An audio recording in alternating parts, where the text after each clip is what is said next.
Shalom Bapak Ibu Saudara, dimanapun Bapak Ibu Saudara. Kita bersyukur pada hari ini kita dipertemukan di dalam ibadah online. Walaupun kita dipisahkan oleh jarak, tetapi Bapak Ibu Saudara hati kita disatukan di dalam kasih Kristus.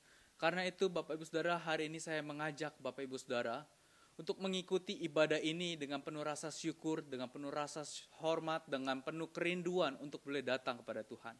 Mari Bapak Ibu Saudara kita persiapkan hati kita siapkan pikiran kita untuk boleh tertuju kepada Tuhan. Mari kita bersaat teduh.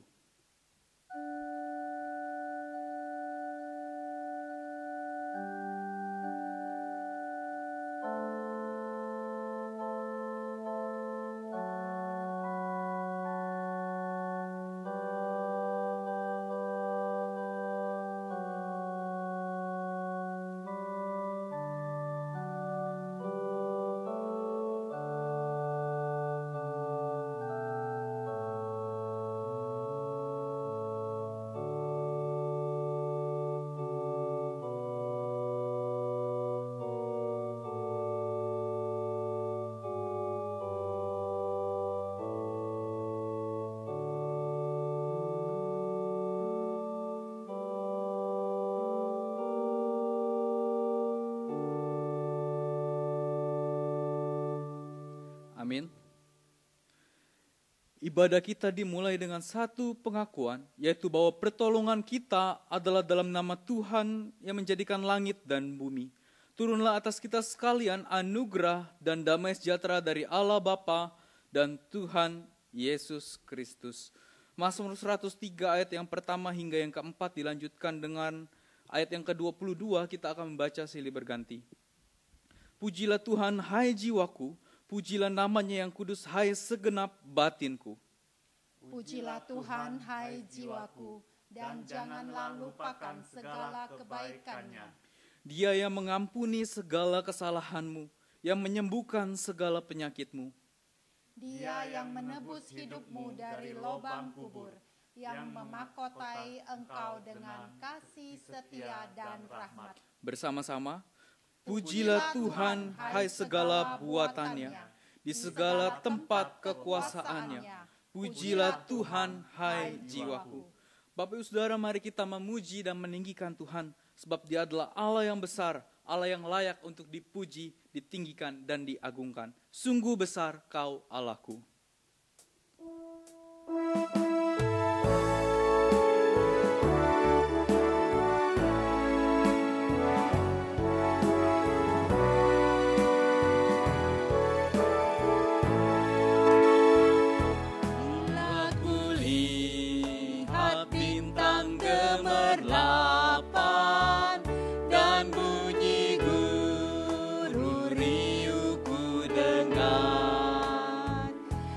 Tuhanku, tak putus aku heran melihat ciptaanmu yang besar. Maka jiwaku pun memujimu, sungguh besar Kau Allahku. Maka jiwaku pun memujimu, sungguh besar Kau Allahku.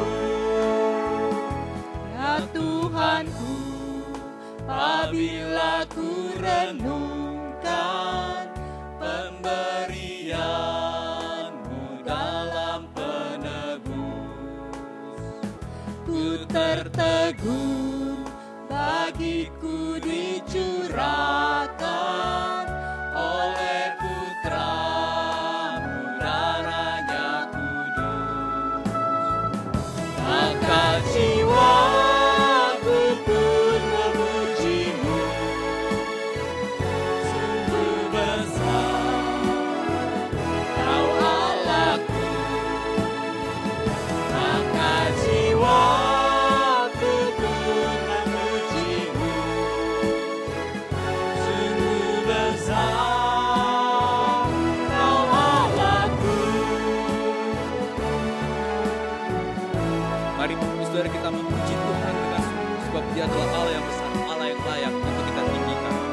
Kita nyanyikan ayatnya yang ketiga.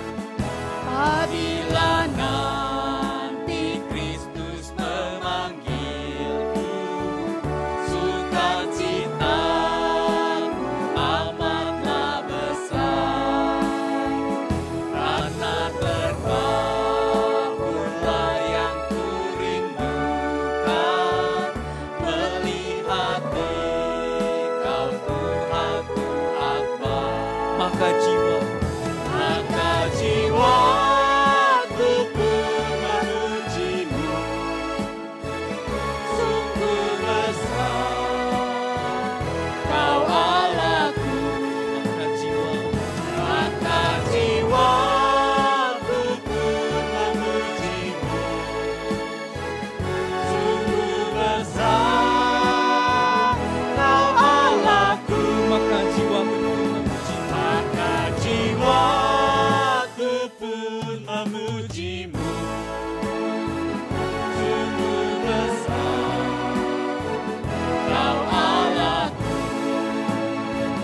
Maka jiwaku pun memujimu, sungguh besar Kau Allahku. Sungguh besar, Sungguh besar Kau Allahku. sungguh besar Kau Allahku. Sungguh besar Kau Allahku.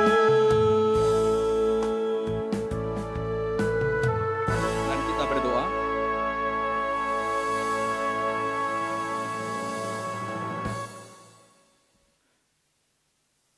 Di tengah segala kegelisahan kami ya Tuhan, kami memandang kepada Engkau, Allah yang besar, Allah yang mulia dan Allah yang hebat. Kami percaya Tuhan, bersama dengan Tuhan Allah yang besar itu, Allah yang melakukan banyak perkara itu, Allah yang menebus itu, kami percaya Engkau sanggup melindungi kami dengan tangan yang kuat. Karena itu Tuhan, hari ini kami memuji Engkau, kami meninggikan Engkau, karena kami tahu kami bersama dengan Allah yang besar. Kami rindu Tuhan di dalam ibadah ini, kami berbakti kepada Tuhan dengan sungguh-sungguh, dengan sikap hati yang benar, dan dengan kerinduan yang mendalam kepada Tuhan. Tuhan kiranya pimpin dan sertai ibadah kami pada hari ini, dari awal, pertengahan hingga akhir, biar nama Tuhan saja yang ditinggikan. Di dalam nama Tuhan Yesus kami berdoa. Amin. Mari Bapak Ibu Saudara kita naikkan sebuah pujian salib mulia, sambil kita merenungkan karya salib Tuhan yang menebus dan menyelamatkan kita. Kita naikkan pujian ini dalam bahasa Indonesia terlebih dahulu, kemudian di dalam bahasa Mandarin.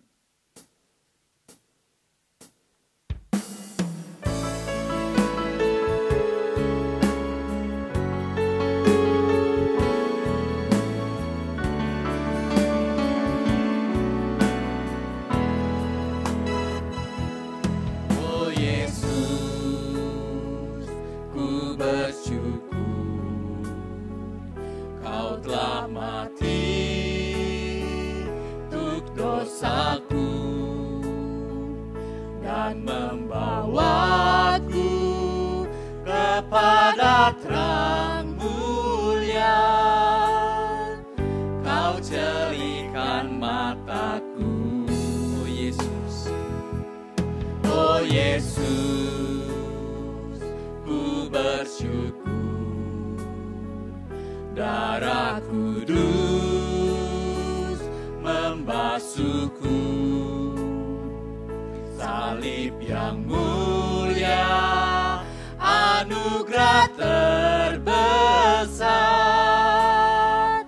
Kau bebaskan hidupku. Salib mulia berikanku hidup baru. Oh Yesus, ku sujud sembahmu. Salib mulia berikanku keselamatan kekal.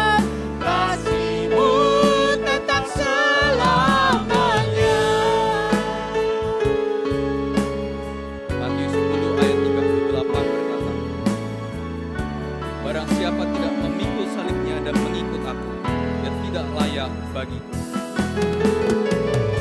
Mari Bapak Ibu Saudara kita naikkan kembali pujian ini sekali lagi dalam bahasa Mandarin. Ju Yesu wo kan xie ni.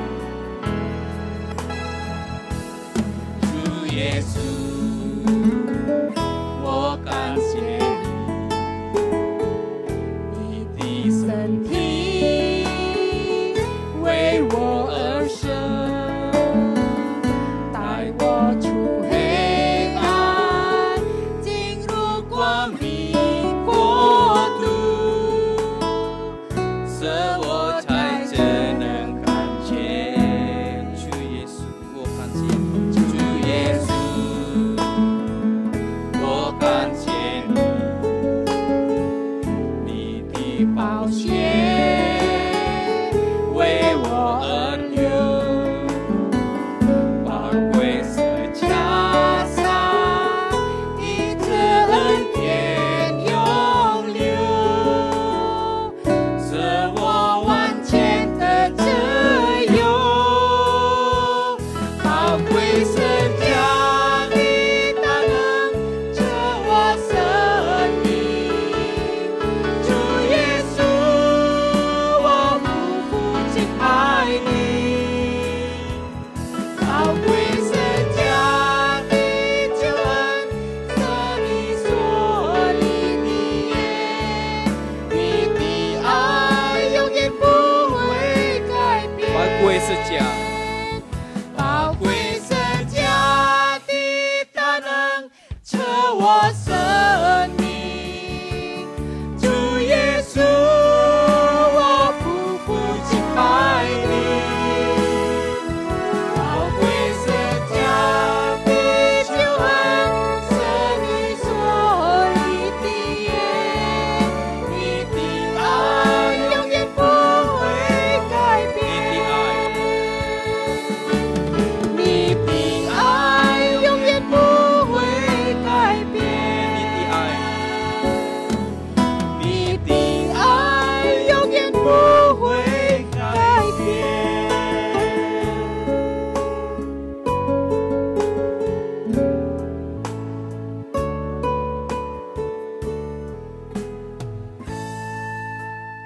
Mari Bapak Ibu Saudara kita masuk dalam doa.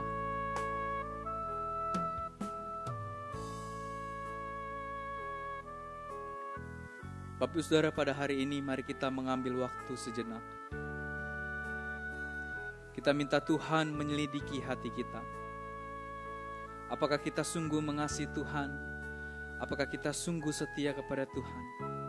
Apakah kita sungguh mengikut Tuhan dengan taat? Apakah kita sungguh menghabiskan waktu kita dengan Tuhan? Mari Bapak Ibu Saudara, kita mengakui setiap dosa dan pelanggaran kita di hadapan Tuhan secara pribadi dalam beberapa waktu ke depan.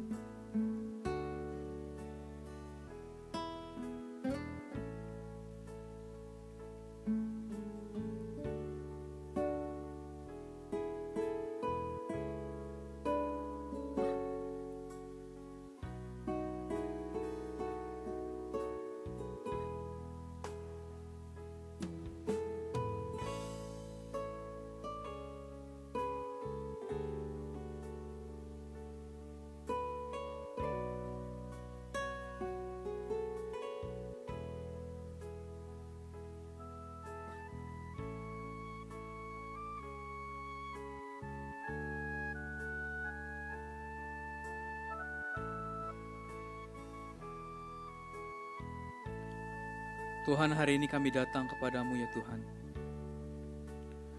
Kami umat-Mu memohon anugerah dan belas kasihan daripada Tuhan. Ampuni kami Tuhan, kalau sering kali kami begitu gelisah, sehingga kegelisahan itu menutup mata dan hati kami. Sehingga kami tidak mampu melihat Tuhan, dan hanya kegelisahan saja yang ada di dalam hati kami. Ampuni kami Tuhan, kalau sering kali kami hilang harapan kepada Tuhan, sehingga kekhawatiranlah yang menguasai hati kami. Ampuni Tuhan kalau sering kali kami tidak memfokuskan hati kami kepada Tuhan. Ampuni Tuhan kalau sering kali kami tidak memprioritaskan Tuhan. Ampuni Tuhan kalau sering kali ketika Tuhan memanggil kami untuk boleh datang kepada Tuhan, kami tidak datang kepada Tuhan. Kami habiskan waktu kami untuk yang lainnya. Tuhan, ampuni kami juga kalau sering kali kami lupa untuk mengikut Yesus dengan setia. Kami tidak menyangkal diri sebagai pengikut Kristus. Kami dikuasai oleh emosi, kami dikuasai oleh dosa, kami dikuasai oleh keinginan-keinginan kami. Ampuni kami Tuhan. Biar Tuhan pada hari ini, Tuhan sucikan dan Tuhan kuduskan kami. Kami rindu Tuhan untuk hidup, mengasihi, mencintai Tuhan, dan menjadi pengikut Kristus yang setia di hadapan Tuhan. Kiranya Tuhan boleh menolong kami. Kami percaya bahwa Engkau adalah Allah yang setia dan adil.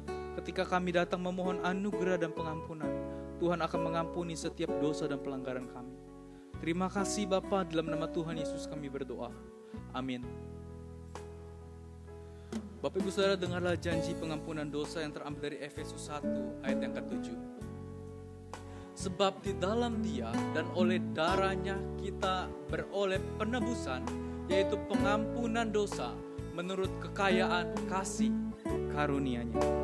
Bapak Ibu Saudara, mari kita kembali bersyukur kepada Tuhan, sebab salib Kristus membarui kehidupan setiap kita. Mari kita nyanyikan lagu ini sekali lagi, refnya saja dalam bahasa Indonesia. Salib mulia berikanku hidup baru. Oh Yesus, ku sujud sembahmu. Salib mulia berikanku keselamatan kekal. Kasih-Mu tetap selamanya. Salib mulia. Salib mulia berikanku hidup baru. Oh Yesus, ku sujud sembahmu. Salib mulia berikanku keselamatan kekal. Kasih-Mu tetap selamanya. Kasih-Mu tetap selamanya. Kasih-Mu tetap selamanya. Kasih-Mu tetap selamanya.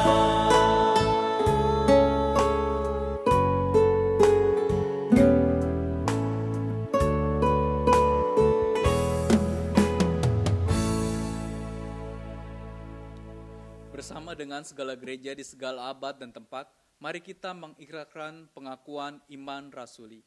Pengakuan iman rasuli.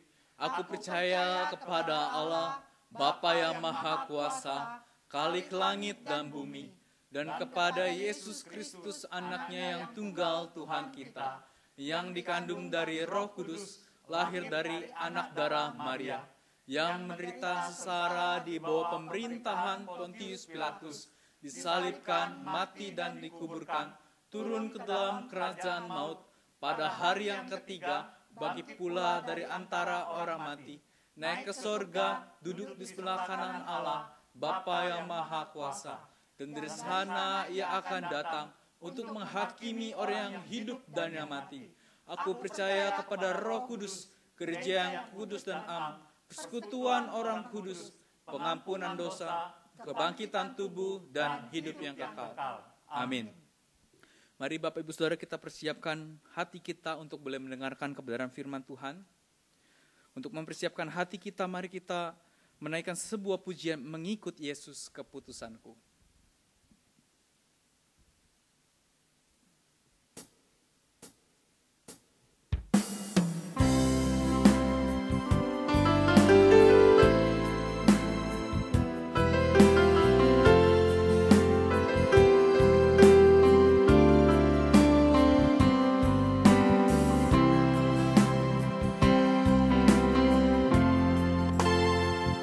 Mengikut Yesus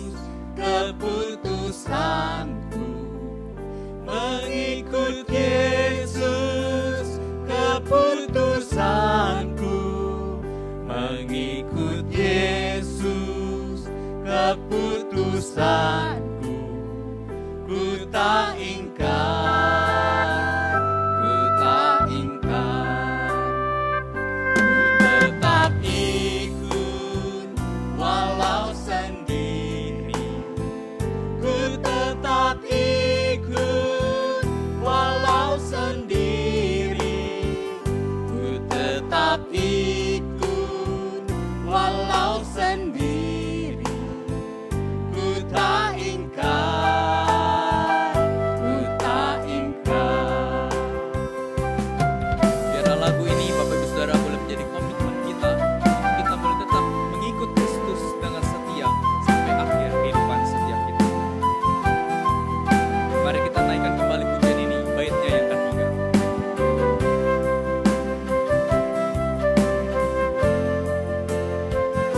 Salib di depan, dunia ku tinggal.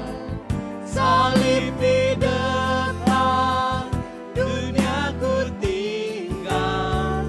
Salib di depan, dunia ku tinggal. Ku tak ingkar, ku tak ingkar.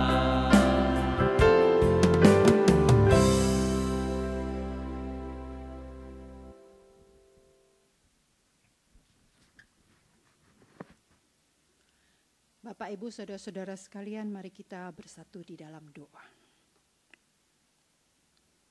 Bapak kami yang di surga, sebelum kami membaca dan merenungkan firman Tuhan saat ini, ya Bapak, kami memohon pertolongan dari Allah Roh Kudus untuk memimpin setiap kami, untuk menguasai hati setiap kami dimanapun kami berada pada saat ini.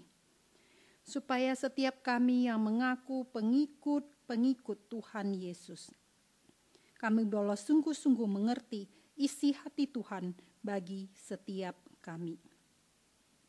Ya Allah, bantulah kami semua tanpa terkecuali, baik hamba-Mu yang menyampaikan firman Tuhan ini maupun semua yang mendengarkan, supaya kami bukan saja membaca, bukan saja merenungkan dan mendengarkan firman-Mu, tetapi kami juga dimampukan untuk melakukan firman Tuhan dalam hidup kami setiap hari.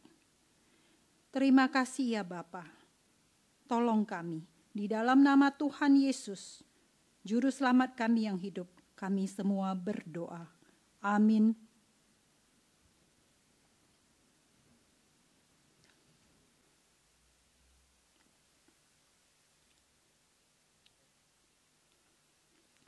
Bapak, Ibu, saudara-saudara sekalian yang dikasihi oleh Tuhan, beberapa hari lagi kita akan memperingati Jumat Agung dan Paskah. Oleh sebab itu, saat ini saya ingin mengajak Bapak, Ibu, saudara-saudara sekalian untuk kita merenungkan satu bagian firman Tuhan dari Lukas pasal 9 ayat ke-22 sampai ayatnya yang ke-27. Bapak Ibu Saudara sekalian, Lembaga Alkitab Indonesia atau LAI memberi judul bagian ini dengan pemberitahuan pertama tentang penderitaan Yesus dan syarat-syarat mengikut Dia. Saya akan membacakan bagian firman Tuhan ini buat Bapak Ibu Saudara sekalian. Lukas pasal 9 ayat 22 sampai 27. Dan Yesus berkata, Anak Manusia harus menanggung banyak penderitaan dan ditolak oleh tua-tua, imam-imam kepala dan ahli-ahli Taurat, lalu dibunuh dan dibangkitkan pada hari ketiga. Katanya kepada mereka semua, setiap orang yang mau mengikut aku, ia harus menyangkal dirinya, memikul salibnya setiap hari dan mengikut aku. Karena barang siapa mau menyelamatkan nyawanya, ia akan kehilangan nyawanya. Tetapi barang siapa kehilangan nyawanya karena aku, ia akan menyelamatkannya. Apa gunanya seorang memperoleh seluruh dunia, tetapi ia membinasakan atau merugikan dirinya sendiri? Sebab barang siapa malu karena aku dan karena perkataanku, Anak Manusia juga akan malu karena orang itu. apabila ia datang kelak dalam kemuliaannya dan dalam kemuliaan Bapa dan malaikat-malaikat kudus. Aku berkata kepadamu, sesungguhnya di antara orang yang hadir di sini ada yang tidak akan mati sebelum mereka melihat kerajaan Allah. Bapak Ibu Saudara sekalian, sedemikian jauh pembacaan firman Tuhan. Berbahagialah orang yang tidak hanya membaca, merenungkan, tetapi suka melakukan firman Tuhan. Jemaat sekalian yang dikasihi oleh Tuhan, saat ini dunia sedang berduka karena wabah virus corona yang sudah menyebar hampir ke seluruh dunia. Virus yang pertama sekali terdeteksi di kota Wuhan, Tiongkok itu membuat orang di hampir seluruh dunia saat ini panik, stres, cemas, ketakutan, dan khawatir. Saudara, Bapak, Ibu, Saudara sekalian, ketika saya mempersiapkan khotbah ini, saudara-saudara, jumlah penderita yang meninggal, info dari televisi sudah lebih dari 30.000 orang di seluruh dunia. Kasus kematian terbesar di luar Tiongkok ada di Amerika, ada di Italia, di Iran, di Korea Selatan. Saudara, di Indonesia sendiri, beberapa hari yang lalu sudah hampir 1.500 orang yang dinyatakan positif telah terinfeksi. Dan sekitar 120 orang lebih yang meninggal dunia. Dan sekitar 70-an orang yang dinyatakan sembuh. Bapak, Ibu, Saudara sekalian yang dikasihi oleh Tuhan. Untuk kesehatan dan keselamatan manusia di dunia, pemerintah dari berbagai negara yang telah terjangkit virus COVID-19 ini, termasuk Indonesia, saudara-saudara, pemerintah begitu serius di dalam mengantisipasi dan mengatasi penyebaran virus COVID-19 ini. Antara lain, saudara-saudara, banyak negara yang melockdown atau menutup akses masuk, keluar dan masuk negaranya, menutup fasilitas-fasilitas umum. Saudara, ada negara yang mengambil kebijakan dengan memberikan syarat-syarat yang ketat untuk masuk ke suatu negara, masuk ke suatu wilayah, gedung atau suatu tempat tertentu. Di bandara-bandara, saudara, di stasiun kereta api, stasiun MRT, dan tempat-tempat umum lainnya. Orang yang keluar masuk, saudara, diberi persyaratan yang ketat. Harus dicek suhu tubuhnya, harus disemprot dengan disinfektan, dan bahkan ada yang harus dikarantina, saudara. Hampir di semua negara, saudara, diberlakukan social atau physical distancing, atau jaga jarak antara satu manusia dengan manusia lainnya. Di Italia, saudara-saudara, saya tahu dari berita TV bahwa orang yang keluar dari rumahnya itu harus ada surat dari kepolisian. Jika tidak ada surat, orang yang keluar akan ditangkap oleh polisi. Saudara-saudara, menurut Bapak Ibu, saudara sekalian, apa sih tujuan daripada persyaratan yang ketat itu? Persyaratan yang ketat itu dikeluarkan dengan tujuan tidak lain dan tidak bukan adalah untuk meminimalisir penyebaran COVID-19. Negara begitu serius mengantisipasi penyebaran virus ini, tetapi masyarakat harus taat, memenuhi syarat-syarat yang ada, saudara-saudara. Kalau masyarakat tidak taat, maka usaha pemerintah akan sia-sia. Penyebaran virus akan semakin terjadi dan mencelakakan banyak orang.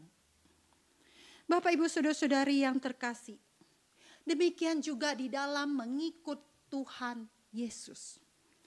Tuhan Yesus begitu serius, saudara-saudara, memperjuangkan keselamatan hidup, keselamatan yang kekal saudara dan saya. Sampai-sampai Tuhan Yesus rela mati di atas kayu salib. Karena itu saudara-saudara, Tuhan Yesus juga mau setiap pengikutnya juga serius di dalam mengikut Dia. Taat di dalam memenuhi syarat-syarat mengikut Dia. Supaya pengorbanan Tuhan Yesus tidak sia-sia. Karena itu saudara-saudara, dari firman Tuhan yang kita baca tadi, kita mengetahui bahwa segera sesudah Yesus memberitahukan betapa banyak dan beratnya penderitaan yang akan dia tanggung, Tuhan Yesus mulai mengajukan syarat-syarat bagi setiap orang yang mau mengikut dia. Bapak Ibu Saudara sekalian, hanya orang-orang yang dapat memenuhi syarat-syarat yang Tuhan Yesus berikan bisa mengklaim bahwa dia adalah pengikut Tuhan Yesus. Sekali lagi, hanya orang yang dapat memenuhi syarat-syarat yang Tuhan Yesus berikan yang bisa mengklaim bahwa dia adalah pengikut Tuhan Yesus. Bapak Ibu Saudara sekalian, persyaratan apa yang diberikan oleh Tuhan Yesus untuk setiap orang yang mau mengikut dia? Saudara, Bapak Ibu Saudara, yang pertama, seorang pengikut Kristus harus menyangkal dirinya. Seorang pengikut Kristus harus menyangkal dirinya. Bapak Ibu Saudara-saudara, satu masalah terbesar dari setiap orang adalah ego yang tinggi, saudara. Contohnya apa? Contohnya, hari Senin tanggal 2 Maret 2020 Presiden Jokowi mengumumkan bahwa terdapat 2 orang WNI yang positif terkena virus corona. Langsung besoknya saudara-saudara, banyak orang yang panik dan menyerbu supermarket, belanja banyak-banyak. Tidak peduli dengan orang lain. Tidak peduli apakah stok ini nanti masih cukup untuk orang-orang lain atau tidak. Tidak peduli saudara-saudara. Mengapa begitu? Karena manusia egois. Saudara, di negara lain saya melihat dari satu WhatsApp saudara-saudara ada orang yang berebutan bahkan sampai memukul orang lain gara-gara dia ingin memborong semua tisu yang ada. Itu terjadi karena apa? Karena manusia egois. Karena keegoisan manusia, saudara-saudara, setiap orang cenderung akan memperhatikan kepentingannya sendiri. Bahkan orang rela mengorbankan orang lain, mengkambing hitamkan orang lain demi kepentingannya sendiri, bukan? Namun bagi Tuhan Yesus, saudara-saudara, pengikutnya harus beda. Salah satu syarat penting untuk menjadi pengikut Yesus adalah menyangkal diri. Kata menyangkal, saudara-saudara, dalam KBBI, Kamus Besar Bahasa Indonesia, berarti mengingkari, membantah, menolak. Jadi menyangkal diri berarti mengingkari, membantah, menolak dirinya sendiri. Jika kita melihat terjemahan Alkitab versi bahasa Indonesia sehari-hari atau BIS, saudara-saudara, menyangkal diri di sini diterjemahkan melupakan kepentingannya sendiri yang berkaitan dengan hak, berkaitan dengan kepentingan, keinginan dan lain-lain. Jadi saudara-saudara, seorang murid Yesus, dia harus dapat menempatkan haknya, kepentingannya dan keinginannya sendiri di bawah kehendak dan keinginan Tuhan. Bapak Ibu Saudara sekalian, sebenarnya tidak mudah bagi Tuhan Yesus untuk taat kepada kehendak Bapa, bukan?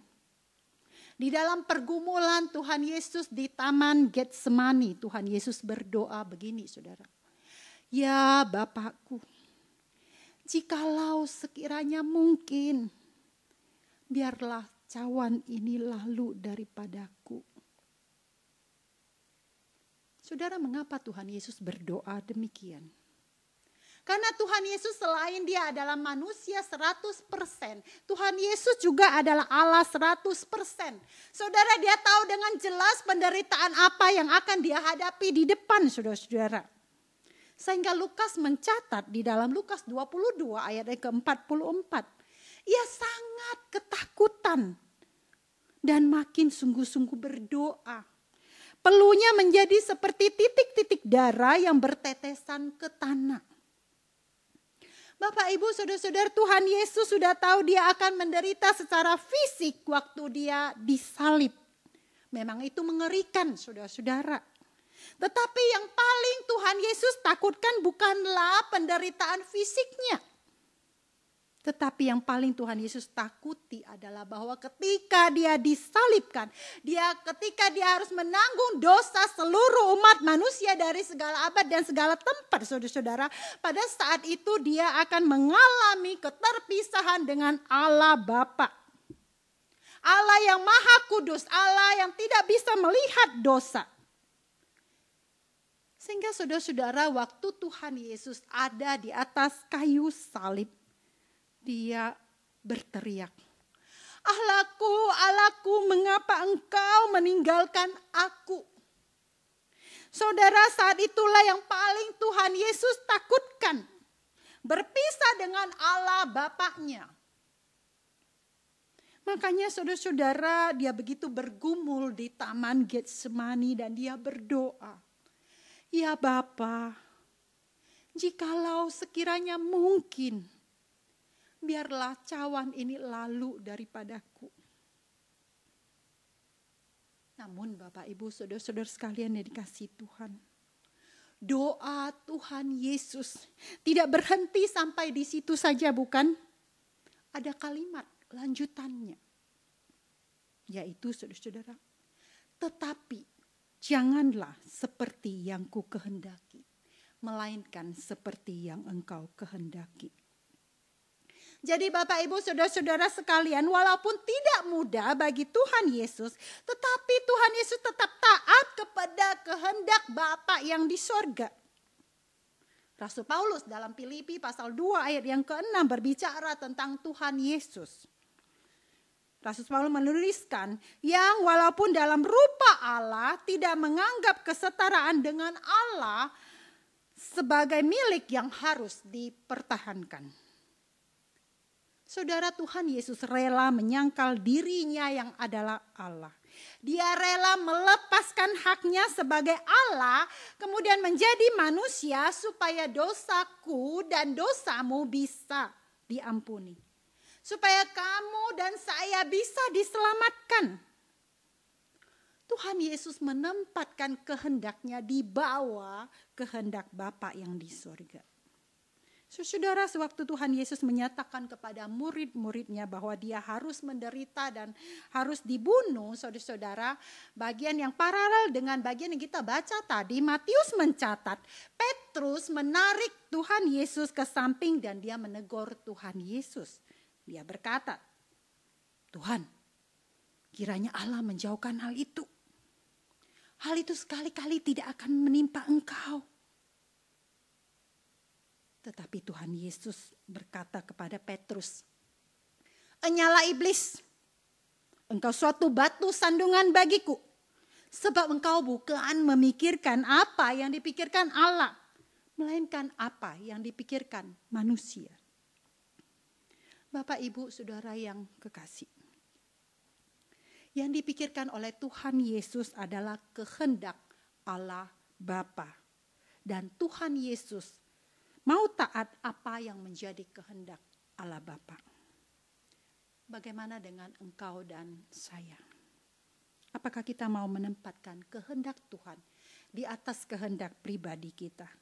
Apakah kita mau ikut apa maunya Tuhan? Bukan semau gue lagi. Bukan suka-suka gue lagi. Duit-duit gue. Uang-uang gue. Gue mau beliin masker, mau beliin sanitizer yang banyak-banyak. Kemudian terus gue simpen dulu dan kemudian gue jual dengan harga yang tinggi. Selangit. Itu kan urusan gue. Gue gak mau taat sama himbauan pemerintah. Gue gak mau di rumah aja. Gue mau kumpul sama kawan-kawan gue. Masalah buat lo. Bapak Ibu, seorang pengikut Kristus yang sejati tidak akan begitu. Tidak akan egois. Tetapi seorang pengikut Kristus yang sejati mau mengasihi orang lain juga. Karena itu adalah kehendak Allah. Seorang pengikut Kristus yang baik akan memikirkan apa yang dia lakukan, apa yang dia pikirkan, apa yang dia rencanakan, apa yang dia putuskan. Apakah sudah sesuai dengan firman Tuhan atau tidak. dia akan memilih untuk menyangkal dirinya sendiri, menyangkal kehendaknya sendiri dan lebih taat kepada firman Tuhan. Bagaimana dengan engkau dan saya? Apakah demi mempertahankan ego kita, kehendak kita, demi mempertahankan harta, demi mempertahankan kekuasaan dan kedudukan, bahkan nyawa, kita bukan saja memilih untuk tidak taat, tetapi kita memilih menyangkal Tuhan Yesus. Bukan menyangkal diri, tetapi kita melawan hati nurani kita, memilih berdosa kepada Tuhan. Saudara-saudara sekalian, firman Tuhan berkata, orang yang demikian bukan saja tidak menyelamatkan nyawanya, tetapi dia akan kehilangan sesuatu yang jauh lebih berharga daripada apa yang dia pertahankan tadi, yaitu jiwanya. Lukas pasal 9 ayat 24 dan 25 firman Tuhan. Karena barang siapa mau menyelamatkan nyawanya, ia akan kehilangan nyawanya. Tetapi barang siapa kehilangan nyawanya karena aku, ia akan menyelamatkannya. Apa gunanya seorang memperoleh seluruh dunia tetapi ia membinasakan atau merugikan dirinya sendiri? Tetapi barang siapa kehilangan nyawanya karena aku, ia akan menyelamatkannya. Bapak, Ibu, saudara-saudara sekalian, saya sering beberapa kali bilang kepada anak-anak muda yang mau meninggalkan Tuhan Yesus demi pernikahan. Saya bilang, jangan kamu jual hidup kekalmu dengan pernikahan yang sementara, dengan kebahagiaan yang sementara. Saudara-saudara yang Tuhan kasihi, jika seseorang demi menyelamatkan hidup duniawinya meninggalkan Kristus, maka orang tersebut akan kehilangan kehidupan kekal yang betul-betul berarti. Tetapi jika dia rela menyangkal dirinya, rela melepaskan kehidupan duniawinya demi Kristus, maka dia akan mendapatkan kehidupan yang kekal. Kiranya Tuhan menolong kita. Hal yang kedua, saudara. Persyaratan apa yang diberikan oleh Tuhan Yesus untuk setiap orang yang mau mengikut Dia? Hal yang kedua, saudara-saudara, seorang pengikut Kristus harus memikul salibnya sendiri. Seorang pengikut Kristus harus memikul salibnya sendiri. Bapak Ibu, sifat manusia itu selain pada dasarnya egois, manusia juga punya prinsip begini. Kalau bisa mudah, kenapa harus sulit? Kalau bisa senang, kenapa harus susah? Sebenarnya nggak salah-salah amat sih saudara-saudara ya. Tetapi saudara-saudara, prinsip hidup seperti ini membuat banyak orang seringkali mengambil jalan pintas. Segala sesuatu cara dipakai, segala sesuatu cara dihalalkan asal tujuan tercapai. Tidak terkecuali saudara-saudara bagi pengikut-pengikut Tuhan Yesus, bukan? Oleh sebab itu saudara-saudara, syarat kedua yang diberikan oleh Tuhan Yesus bagi pengikutnya untuk memikul salib sepertinya menjadi hal yang sulit untuk dilakukan. Tetapi saudara-saudara, ini adalah syarat yang ditetapkan oleh Tuhan Yesus bagi setiap orang yang mau mengikut Dia. Harus memikul salibnya sendiri. Memikul salib artinya apa saudara-saudara? Memikul artinya apa? Menanggung beban. Ya, ada pikulan, ada yang dibawa, ada yang diangkat saudara-saudara. Dan biasanya berat begitu ya, baru dipikul saudara-saudara. Apa yang harus dipikul? Salib. Salib itu apa sih? Saudara, salib adalah instrumen atau alat yang digunakan untuk menghukum mati penjahat kelas kakap pada zaman Tuhan Yesus dulu. Penyaliban merupakan satu bentuk eksekusi terkejam yang pernah ada di dunia saudara-saudara. Kalau orang dihukum mati dengan cara setrum listrik, dengan dipenggal atau dipancung ataupun dikasih minum racun, saudara-saudara, mereka akan mati dengan cepat dan seketika itu juga. Sehingga tidak harus menanggung sakit yang luar biasa dan lama. Tetapi orang yang tergantung di atas salib sangat menderita. Matinya pelan-pelan sambil menanggung sakit yang luar biasa. Darahnya menetes perlahan-lahan sampai habis. Sehingga bagi orang yang disalib saudara-saudara bisa lebih cepat mati, itu lebih baik. Bapak Ibu, sebelum Tuhan Yesus disalibkan, dia berkata kepada murid-muridnya, setiap orang yang mau mengikut aku, ia harus menyangkal dirinya, memikul salibnya. Pengikut Tuhan Yesus bukan diminta untuk memikul salibnya Tuhan Yesus. Salib yang dipikul oleh Tuhan Yesus adalah dosa seluruh umat manusia. Kita nggak mungkin memikul salib Tuhan Yesus. Tetapi kita hanya diminta untuk memikul salib kita masing-masing. Jadi memikul salib di sini adalah satu metafor atau satu lambang, saudara-saudara. Jelas bukan berarti pengikut Yesus harus buat salib dari balok kayu kemudian memikulnya dan berjalan beberapa kilometer begitu.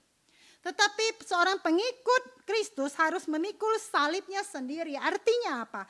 Artinya seorang pengikut Kristus harus berani berkorban, harus berani menanggung penderitaan, berani menanggung penghinaan dan kesukaran karena mengikut Tuhan Yesus. Atau karena melakukan kehendak Allah. Bapak Ibu Saudara yang terkasih, Tuhan Yesus mengalami penderitaan, kesakitan, penghinaan, diadili di dalam pengadilan yang paling tidak adil di dunia. Kepalanya dikasih mahkota rumput berduri yang tajam. Tuhan Yesus ditempeleng, diludahi, dicambuk, dipukul. Saudara, harga dirinya diinjak-injak sampai habis. Kemudian Tuhan Yesus dibunuh dengan keji. Tetapi Tuhan Yesus rela menjalani semua itu, saudara. Buktinya Tuhan Yesus tidak mengumpat waktu dia di atas kayu salib. Dia tidak memaki-maki ketika dia diperlakukan tidak adil. Dia tidak membalas walaupun dia bisa kalau dia mau, saudara. Nabi Yesaya menubuatkan dia seperti domba yang kelu yang dibawa ke pembantaian. Mengapa Tuhan Yesus rela memikul salib? Karena dia taat kehendak Bapa. Karena dia mengasihi engkau dan saya. Dia mau menggenapkan misi penyelamatan yang telah dirancangkan bagi kita semua oleh Allah Bapa. Bapak, Ibu, saudara-saudara sekalian, memikul salib menjadi salah satu syarat penting apabila kita mau menjadi pengikut Kristus. Sebab kepada pengikutnya bukan hanya dikaruniakan untuk percaya, melainkan juga untuk menderita bagi dia. Filipi pasal pertama ayat ke-29. Saudara-saudara sekalian, ketika engkau dan saya mau menyalibkan atau meninggalkan cara-cara hidup kita yang lama, manusia lama kita meninggalkan keegoisan kita, ambisi, hobi kita, cita-cita yang mungkin tidak sesuai dengan yang Tuhan inginkan. Mungkin ada resiko, tidak saudara-saudara? Ada beban, ada kesulitan, ada penderitaan akibat keputusan-keputusan kita tadi. Misalnya, saudara, kita jadi dibenci dan dimusuhin keluarga kita. Orang-orang lain, dimusuhin dunia. Jadi diputusin pacar. Karena pacar tidak mau percaya Yesus. Jadi tidak setuju saudara jadi Kristen. Makanya diputusin. Atau bisnis yang sebelumnya begitu menjanjikan saudara jadi dibatalkan oleh rekan bisnis saudara. Karena sekarang saudara maunya bisnis yang jujur. Enggak tipu-tipu lagi. Mau bisnis yang benar. Akibatnya saudara-saudara apa? Penghasilan kita berkurang. Bahkan mungkin kita bisa jatuh miskin. Atau kita jadi nganggur. Karena mungkin pekerjaan kita sebelumnya tidak sesuai dengan kehendak Tuhan. Kita mungkin akan disakitin terus. Karena terus mengampuni. Dan dianggap tidak bisa melawan. Saudara Bapak Ibu yang kekasih.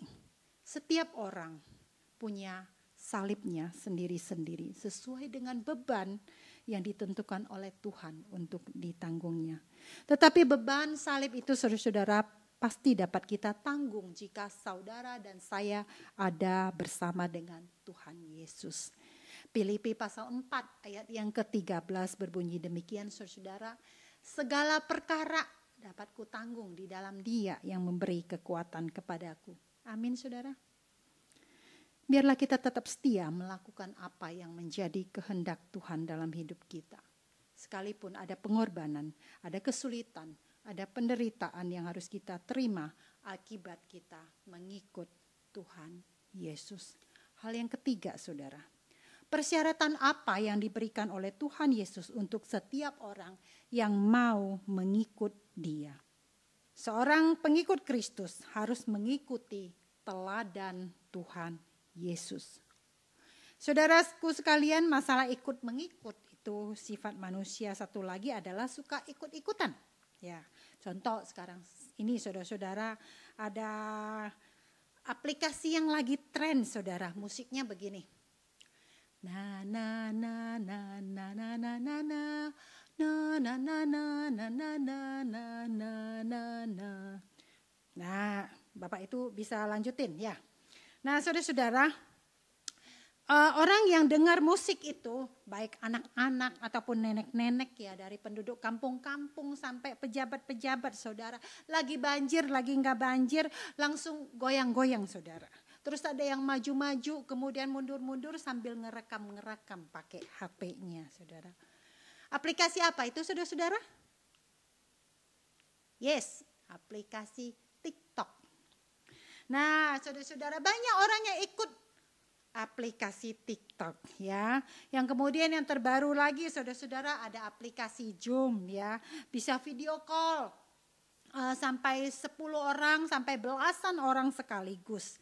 Wah, dalam masa-masa physical distancing sekarang ini, saudara-saudara, kangen gak bisa ketemu secara fisik tapi bisa ketemu lewat video call, lumayan bisa ilangin kangennya ya. Sehingga banyak orang pada saat ini juga ikutan mendownload aplikasi ini dan memakainya.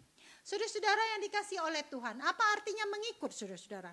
Mengikut artinya menurut, mencontoh atau melakukan sesuatu sebagaimana yang dilakukan oleh orang lain yang dia ikuti. Lalu apa artinya mengikut Yesus, saudara-saudara? Mengikut Yesus artinya mengikuti segala ajarannya, teladannya, gaya hidupnya, maksud dan tujuannya, semua perintahnya juga, saudara-saudara. Bagi Tuhan Yesus, mengikut Dia adalah syarat mutlak untuk menjadi pengikutnya. Jemaat Tuhan, saudara-saudara, bagaimana dengan engkau dan saya? Banyak orang mengaku pengikut Kristus, tetapi kehidupannya jauh banget sama kehidupan Tuhan Yesus. Tuhan Yesus mengasihi semua orang. Bagaimana dengan engkau dan saya? Tuhan Yesus taat kepada Bapaknya. Bagaimana dengan engkau dan saya?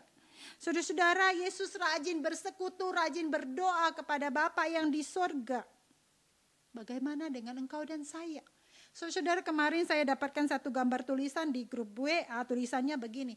Disuruh ibadah online aja pada ribut. Padahal biasanya kalau sedang ibadah, pendeta lagi khotbah, jemaat ada yang pada online. Saudara, saya pikir-pikir tulisan itu ada benarnya. Bukankah banyak orang yang mengaku pengikut Kristus tetapi selama ini tidak menghargai ibadah kepada Allah? Saudara, pengikut Tuhan Yesus harus ikut gaya Tuhan Yesus. Gaya Tuhan Yesus seperti apa? Dia punya gaya hidup menghamba. Tuhan Yesus bilang anak manusia datang bukan untuk dilayani, melainkan untuk melayani. Bukankah kita harus malu kalau kita hidupnya bosi? Tuhan Yesus mengajarkan bagaimana mengampuni orang yang bersalah. Ya, bukankah kita juga harus mengampuni dan tidak boleh simpan dendam? Tuhan Yesus hidup kudus, kita pun harus hidup kudus. Tuhan Yesus hidupnya jujur dan berintegritas. Apa yang diomongin, apa yang dilakukan sama. Kita pun harus begitu. Saudara, perhatikan kata harus di depan kata menyangkal diri, memikul salib dan mengikut aku itu. Artinya apa, saudara-saudara? Artinya barang siapa yang mau mengikut Tuhan Yesus, maka orang itu harus, tidak bisa tidak. Dia harus menyangkal diri, dia harus memikul salib, dia harus mengikuti teladan Tuhan Yesus dengan sungguh-sungguh. Saudara, selain kata harus, di sini Lukas juga menekankan kata daily. Setiap hari, saudara-saudara. Setiap orang yang mau mengikut aku, ia harus menyangkal dirinya, memikul salibnya setiap hari dan mengikut aku. Jadi saudara-saudara, Tuhan Yesus menekankan kekonsistenan para pengikutnya di dalam menyangkal diri, memikul salib, dan mengikuti teladan Tuhan Yesus.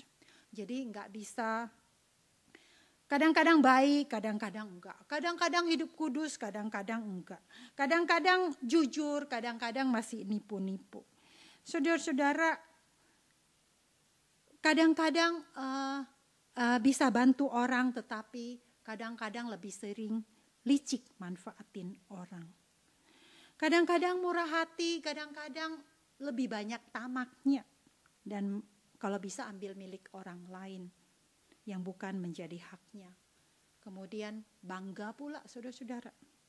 Orang seperti ini bukan pengikut Tuhan Yesus yang benar. Pengikut Yesus tidak boleh hanya sekedar menjadi orang Kristen yang percaya bahwa Tuhan Yesus mati bagi dia, kemudian percaya kepada Tuhan Yesus, sudah cukup gitu aja. Pokoknya nanti mati udah ada garansi, udah pasti masuk ke surga. Yang penting saya udah Kristen, saya udah dibaptis gitu loh. Tapi dia nggak peduli karakternya, sifatnya, kekudusannya. Sejak 20 atau 30 tahun yang lalu sebelum menjadi Kristen sampai sekarang setelah jadi Kristen sama saja, nggak ada perubahan. Saudara-saudara, Bapak Ibu yang kekasih, Tuhan Yesus tidak mau hidup pengikutnya seperti itu. Mungkin sampai di sini saudara-saudara ada yang berpikir begini, ikut Tuhan Yesus itu susah ya, ikut Tuhan Yesus itu nggak enak. Nggak boleh inilah, nggak boleh itulah. Saudara-saudara sekalian, syarat-syarat yang Tuhan Yesus berikan kepada kita bukan untuk buat engkau dan saya sengsara. Sama dengan pemerintah, saudara-saudara. Pemerintah menghimbau kita untuk jaga jarak sosial, physical distancing. Untuk apa, saudara-saudara? Bukan buat engkau dan saya susah. Bukan sengaja buat engkau dan saya bosen di rumah begitu. Memang aturan itu membantu pemerintah untuk mengendalikan penyebaran virus COVID-19. Tetapi itu dibuat semata-mata bukan untuk keuntungan pemerintah, saudara-saudara. Sama sekali bukan. Tetapi lebih daripada itu adalah himbauan pemerintah itu dibuat untuk kebaikan, untuk kesehatan, untuk keselamatan semua orang, termasuk kita sendiri, termasuk keluarga kita. Karena penyebaran virus ini sangat cepat dan sangat mematikan, saudara-saudara. Bapak Ibu, sama dengan itu, saudara-saudara. Syarat-syarat yang Tuhan Yesus berikan kepada kita pengikutnya bukan supaya sekedar kita pengikutnya taat kepada Tuhan saja. Tuhan memang suka kalau pengikutnya taat kepada Dia, mempermuliakan namanya melalui ketaatan kepada Tuhan. Tetapi lebih daripada itu, saudara-saudara, ketaatan kita kepada Tuhan juga untuk kepentingan kita, juga untuk keselamatan kita, saudara-saudara. Hanya orang yang mau taat dan hidup sesuai dengan kehendak Tuhan dan tidak lagi hidup sesuka hatinya sendiri, berani berkorban, berani menderita ikut Yesus, terus berjuang meneladani Tuhan. Orang seperti itu adalah orang yang lahir baru, saudara. Orang yang sungguh-sungguh bertobat. Orang seperti itulah yang dapat melihat kerajaan Allah diselamatkan dan memperoleh hidup yang kekal. Saudara, Lukas pasal 9 ayat 26 berkata, sebab barang siapa malu karena aku dan karena perkataanku, anak manusia juga akan malu karena orang itu. Apabila ia datang kelak dalam kemuliaannya dan dalam kemuliaan Bapa dan malaikat kudus. Saudara-saudara yang kekasih di dalam Tuhan, banyak orang ketika membaca ayat ini mungkin berpikir, Tuhan tuh balas dendam ya. Tuhan kayak anak-anak. Lu kagak ngakuin gua jadi bapak lu, gua juga kagak mau ngakuin lu jadi anak gua. Gitu, kira-kira gitu ya. Saudara, apa Bapak di sorga kita seperti itu? Enggak, saudara, enggak. Di dalam ayat 26 ini Tuhan Yesus mau menjelaskan bahwa orang yang malu mengakui bahwa dia adalah pengikut Tuhan Yesus, dia malu melakukan firman Tuhan selama dia hidup di dunia, orang itu pasti hidup sesuka hatinya sendiri. Orang tersebut tidak memenuhi syarat-syarat menjadi pengikut Tuhan Yesus. Dan orang yang tidak bisa memenuhi syarat-syarat itu, ketika Tuhan Yesus datang dalam kemuliaannya kedua kalinya, saudara-saudara, Tuhan Yesus pun malu lihat orang itu, saudara. Karena apa? Karena orang itu cuma ngaku doang pengikut Kristus. Tetapi dia tidak sungguh-sungguh bertobat. Dia tidak sungguh-sungguh lahir baru. Orang tersebut tidak sungguh-sungguh percaya kepada Tuhan Yesus. Bilangnya sih pengikut Tuhan Yesus, tetapi hidupnya bikin malu Tuhan. Hidupnya berlumuran dosa yang menjijikkan, dan orang seperti itu tidak memenuhi standar surgawi sama sekali yang harusnya penuh dengan kekudusan. Saudara-saudara sekalian, Matius 7 ayat 21 firman Tuhan berkata, bukan setiap orang yang berseru kepadaku Tuhan, Tuhan akan masuk ke dalam kerajaan surga, melainkan dia yang melakukan kehendak Bapakku yang di surga. Bapak, Ibu, saudara-saudara sekalian, bagaimana dengan kita?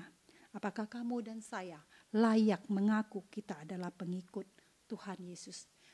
Bagaimana dengan hidup kita selama ini? Sudah berapa kali Jumat Agung, sudah berapa kali Paskah yang kita lewati. Tetapi apakah kita sudah memenuhi syarat-syarat menjadi pengikut Tuhan Yesus? Apakah engkau dan saya sudah menyangkal diri, mau tunduk dan taat kehendak Tuhan? Apakah engkau dan saya mau memikul salib, rela menderita menanggung susah demi ikut Tuhan Yesus? Sudahkah engkau dan saya meneladani Tuhan Yesus dengan sungguh-sungguh setiap hari? Saudara, jika belum, biarlah hari ini kita bertobat. Kita mulai hidup yang baru dan mulai hari ini kita berjuang untuk memenuhi persyaratan yang Tuhan Yesus ajukan.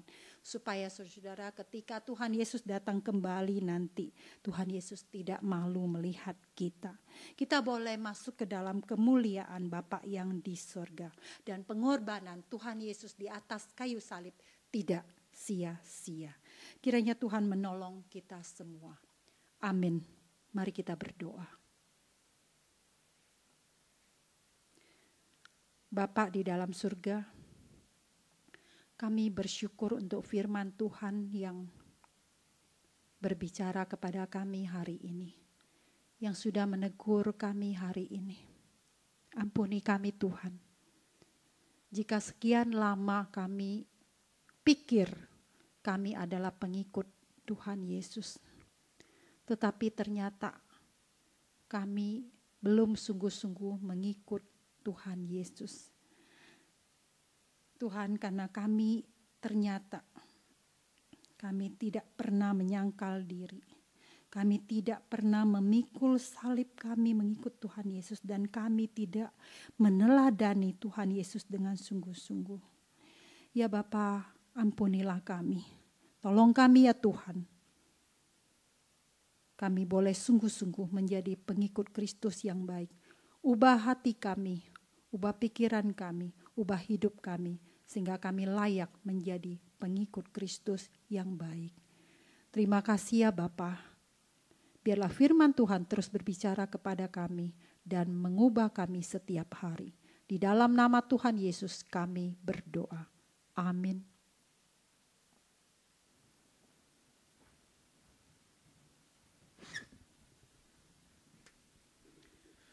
Bersyukur Bapak Ibu Saudara, pada hari ini kita boleh mendengarkan kebenaran firman Tuhan. Mari Bapak Ibu Saudara kita meresponi kebenaran firman Tuhan dengan memberikan yang terbaik bagi Tuhan. Bapak Ibu Saudara, persembahan kita diberikan dengan dua cara. Yang pertama, Bapak Ibu Saudara dapat mengirimkan atau mentransfer persembahan Bapak Ibu Saudara ke rekening yang tertera di layar. Bapak Ibu Saudara dapat mengirimkan dan mentransfer ke rekening yang tertera di layar. Atau yang kedua, Bapak Ibu Saudara dapat menyisikan terlebih dahulu uang persembahan, kemudian dimasukkan di dalam amplop. Kemudian bila Bapak Ibu Saudara sudah beribadah kembali di gereja, Bapak Ibu Saudara dapat memasukkannya ke dalam kantong persembahan. Mari Bapak Ibu Saudara kita persiapkan hati kita meresponi kebenaran firman Tuhan. Kita naikkan pujian Hitung Berkat untuk mengiringi persembahan pada hari ini.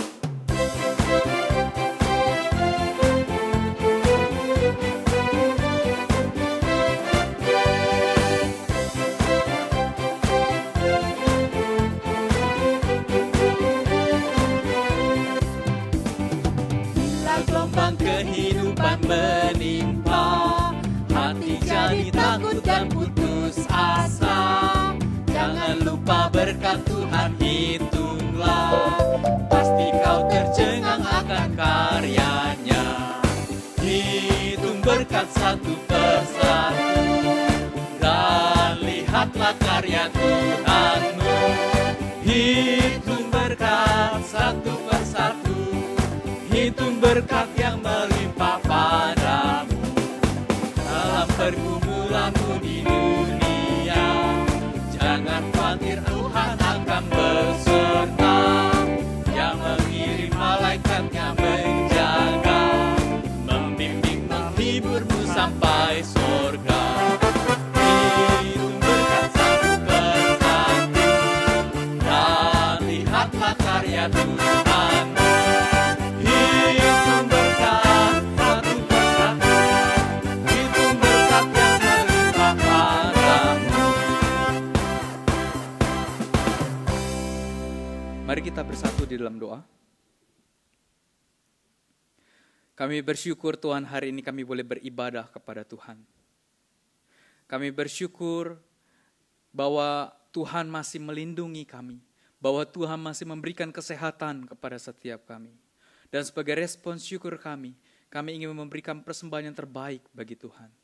Dan Tuhan ajar setiap kami, bukan hanya mempersembahkan uang, tapi kami boleh mempersembahkan tubuh kami, kehidupan kami, teladan hidup kami, sebagai persembahan yang hidup, yang kudus, dan yang berkenan di hadapan Tuhan. Tuhan boleh berkati dan Tuhan boleh sertai kehidupan kami. Di dalam nama Tuhan Yesus kami berdoa dan mengucap syukur. Amin. Bapak Ibu Saudara, kini tiba saatnya kita mendengarkan pengumuman dan warta yang akan disampaikan oleh Conto Linda.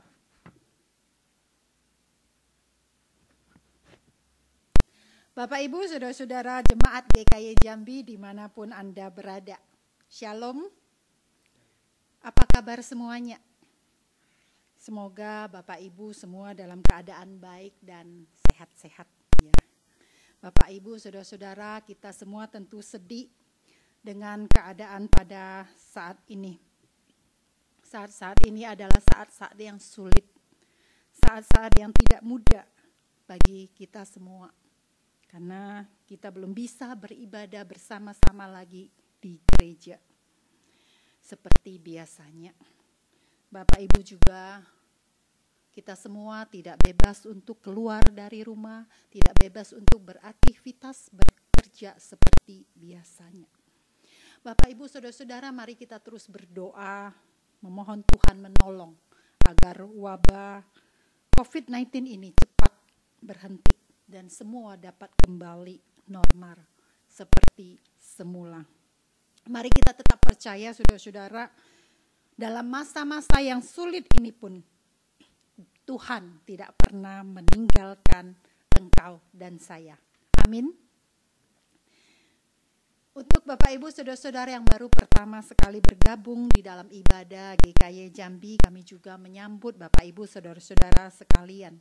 Kami berharap dan berdoa juga Bapak Ibu Saudara-saudara sekalian dimanapun berada, Bapak Ibu sekalian juga ada di dalam keadaan sehat dan baik bersama dengan keluarga Bapak Ibu Saudara sekalian.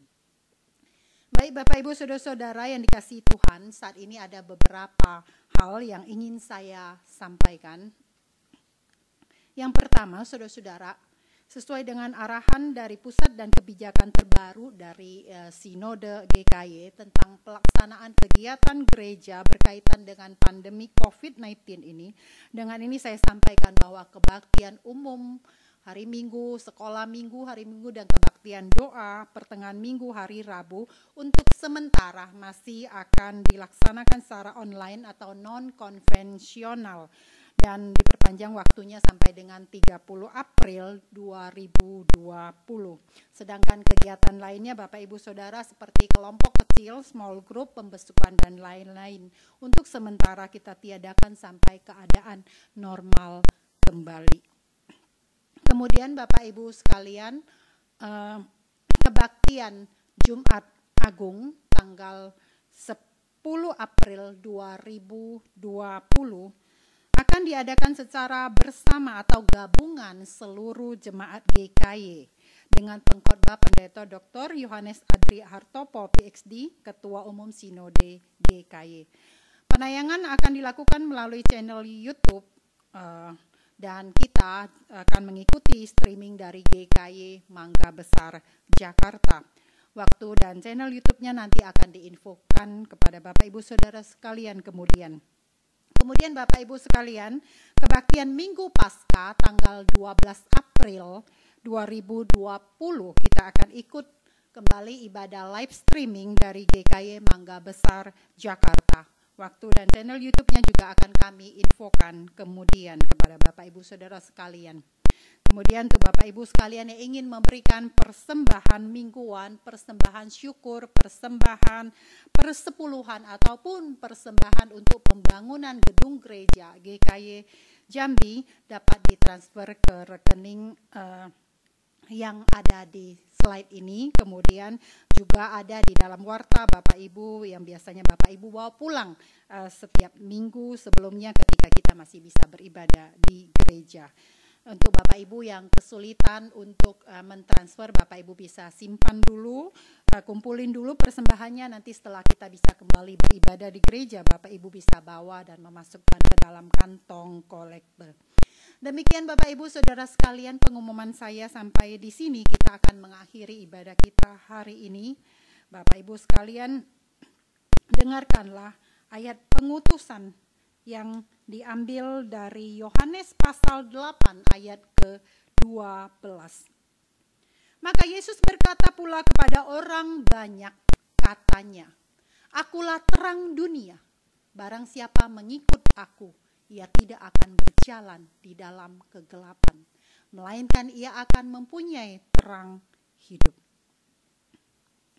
Doksologi.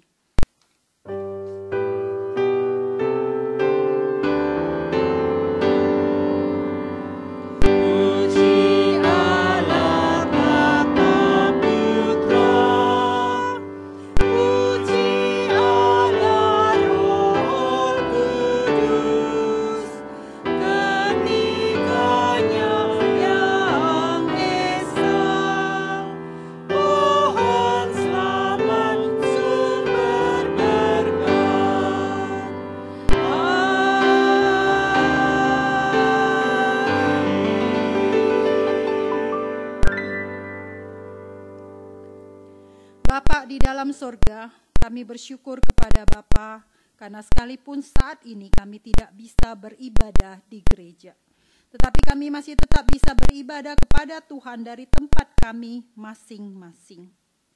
Kami terus memohon kepada Bapa Allah kami, pencipta langit dan bumi yang maha kuasa, untuk kiranya menolong kami, menolong bangsa kami dan semua manusia di bumi ini, di negara manapun berada. Kiranya wabah COVID-19 dapat segera berakhir dan berhenti, sehingga tidak ada lagi keluarga-keluarga yang berduka karena kehilangan anggota keluarganya karena virus corona. Anak-anak kami dapat kembali bersekolah seperti biasanya. Kami kembali dapat beraktivitas, bekerja, dan berusaha dengan normal. Ekonomi negara kami dan ekonomi seluruh bangsa di dunia kiranya juga bisa kembali membaik. Kiranya Tuhan juga menolong kami, para pengikut-pengikut Tuhan Yesus, supaya kami dapat terus menjadi terang, menjadi pengikut-pengikut Tuhan yang baik dan yang setia dalam keadaan atau situasi apapun. Kiranya kasih karunia dari Allah Bapa, anugerah dari Tuhan Yesus Kristus, juga pertolongan, penghiburan, kekuatan dari Allah Roh Kudus menyertai kita semua sejak saat ini sampai selama-lamanya. Amin.